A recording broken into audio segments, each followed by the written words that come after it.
Hey, sociology students, welcome back to Unit 1, Introduction to Sociology. Here is our content for Day 3. So our objective, students will be able to explain and apply the three major theories of sociology. We will continue to go back and talk about, apply these theories as the trimester continues. So functionalist theory, conflict theory, and symbolic interactionism. So there are three main perspectives. There will be other theories we discuss, but these are the three kind of main sociological perspectives. So each theory presents a slightly different image of society and focuses on different aspects of social life.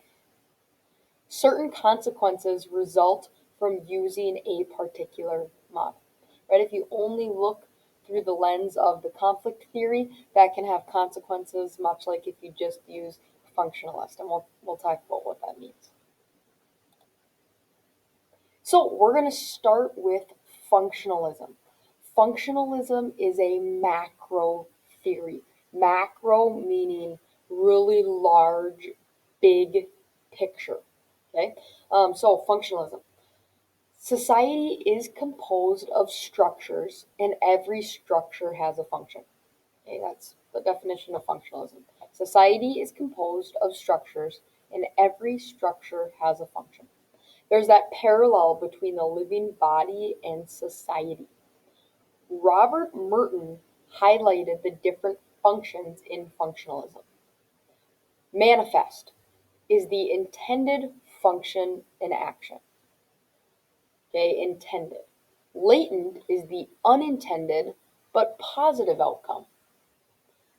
Dysfunction is the unintended and negative outcome. A great example to apply the functionalist theory is school. The intended function and action of school is to educate, right? It is for students to come and get an education. The latent, unintended, but positive outcome is making friends, um, finding a mentor in a teacher, receiving food and social and emotional support. For younger kids, an unintended but positive outcome is childcare, right? They are being protected and cared for when they're in those primary and elementary school. An example of dysfunction would be bullying, maybe peer pressure, stress, anxiety. Those would be unintended and negative outcomes. Okay, just one example, we could go on and on. That is the functionalism theory. Conflict theory, also macro, big picture. Okay, the conflict theory is the opposite of functionalism. It focuses on negatives that arise as a result of divisions, such as poverty, drug use, race, etc. The conflict theory focuses on the conflict between the have and the have-nots. And conflict theorists believe that conflict will ultimately lead to social change. Then we have the symbolic interactionism. This is a micro perspective. Okay, so it's looking at a small group or really small sample size. Symbolic interactionism are interactions between people that take place through the use of symbols. Okay? People understand their world differently based on the symbols attached to themselves or how they interpret those symbols. We'll talk a lot more about that, but even think about raising your hand in class and what that means in our culture.